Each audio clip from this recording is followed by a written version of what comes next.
बहुत समय पहले की बात है। अफ्रीका के अल्जीरिया देश में बकाउस नामक राजा राज्य करता था। उसके ही राज्य के एक नगर में एक समझदार जज रहता था, जिसकी न्यायप्रियता के चर्चे दूर दूर तक फैले हुए थे। जब राजा के कानों में उसकी न्यायप्रियता के चर्चे पहुंचे तो उसने उसकी परीक्षा लेने का निर्णय किया। वह घोड़े पर सवार हुआ और जज के नगर की ओर चल पड़ा। जब वह नगर के प्रवेश द्वार पर पहुंचा तो वहां उसे एक अपाहिज भिखारी बैठा दिखाई पड़ा। भिखारी ने राजा को रुकने का संकेत किया। राजा रुक गया। उसने राजा से कहा, मेरी मदद कर दो, मुझे अगले चौक तक छोड़ दो। राजा ने उसे घोड़े पर बैठा लिया। जब वे अगले चौक पर पहुंचे और राजा ने भिखारी को घोड़े से उतरने को कहा तो भिखारी कहने लगा, ये मेरा घोड़ा है, तुम घोड़े से उतरो। दोनों में बहस होने लगी। लोग उनके आसपास इकट्ठा हो गए। बहस बढ़ती देखकर लोगों ने मशवरा दिया कि वे लोग फैसले के लिए जज साहब के पास चले जाएंगे। दोनों कचहरी पहुंचे। कचहरी में बहुत भीड़ थी। जज साहब एक एक करके सबको बुलाकर उसकी दलीलें सुन रहे थे। सबसे पहले उन्होंने एक लेखक और किसान को बुलाया। उसके साथ एक स्त्री भी थी। लेखक ने स्त्री की तरफ इशारा करके कहा, जज साहब, ये स्त्री मेरी है। किसान ने कहा, ये झूठ बोल रहा है। जज साहब, ये मेरी स्त्री है। जज साहब ने उनकी दलीलें सुनी। लेखक और किसान को उन्होंने अगले दिन आने को कहा। स्त्री को रोक लिया। उसके बाद उसके सामने कसाई और तेली हाजिर हुए। कसाई के कपड़ों पर खून के छींटे थे, वही तेली के कपड़ों पर जगह जगह तेल के दाग लगे हुए थे। कसाई के हाथ में पैसों की एक थैली थी। कसाई बोला, जज साहब, पैसों की ये थैली मेरी है। किसान बोला, नहीं जज साहब, ये थैली मेरी है। दोनों की दलीलें सुनकर जज साहब बोले, ये पैसों की थैली यहीं छोड़ जाओ, तुम दोनों कल आना, मैं कल फैसला करूंगा। अंत में राजा और भिखारी की बारी आई। राजा ने जज को सारी घटना बताई। तब जज ने कहा, घोड़े को यहीं छोड़ दो, तुम दोनों कल आना। अगले दिन कचहरी में सब हाजिर हुए।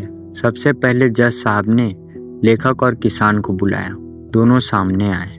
जज साहब ने फैसला दिया, ये स्त्री लेखक की पत्नी है, किसान झूठा है, उसे 50 कोड़े लगाए जाएं।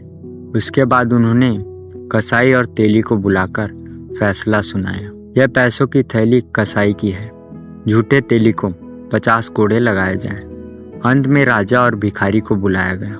जज साहब दोनों को लेकर अस्तबल के सामने पहुंचे। अस्तबल में कई घोड़े रखे हुए थे। पहले जज राजा को लेकर अस्तबल में गया और घोड़े को पहचानने को कहा।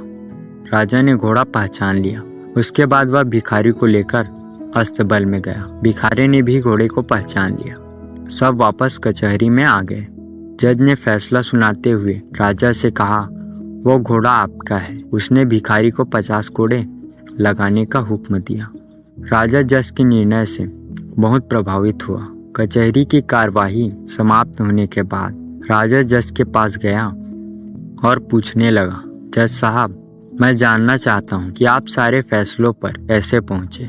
जज ने बताया, मैंने आज सुबह महिला को दवात से पेन में स्याही भरने को कहा। उसने ये काम बखूबी किया। मैं समझ गया कि वह लेखक की पत्नी है।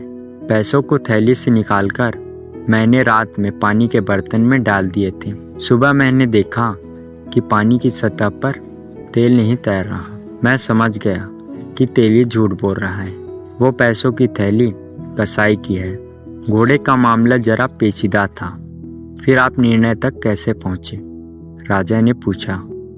जज बताने लगा, आज सुबह जब मैं आप दोनों को अस्तबल ले गया और घोड़े को पहचानने को कहा तो मेरा मकसद यह देखना नहीं था कि आप दोनों में से कौन घोड़े को पहचान पाता है, बल्कि यह देखना था कि घोड़ा आप दोनों में से किसे पहचानता है। जब आप घोड़े के पास पहुंचे तो घोड़ा खुशी से पूंछ हिलाने लगा, किंतु जब भिखारी घोड़े के पास गया तो उसने अपना पिछला पैर उठाया। मैं समझ गया कि आप घोड़े के मालिक हैं। राजा जज की समझदारी देखकर बहुत खुश हुआ। उसने अपना परिचय देते हुए जज को इनाम देना चाहा, पर जज ने विनम्रता से मना करते हुए कहा, ये तो मेरा कर्तव्य है और मैं पूरी निष्ठा से अपना कर्तव्य निभाता हूँ। दोस्तों, इस कहानी से हमें सीख मिलती है, सदा अपना काम पूरी निष्ठा के साथ करना चाहिए। मुझे उम्मीद है यह कहानी आपको बहुत अच्छी लगी होगी। ऐसे ही प्रेरणादायक कहानी के लिए वीडियो को लाइक और चैनल को सब्सक्राइब जरूर करें। आपका कीमती वक्त देने के लिए धन्यवाद।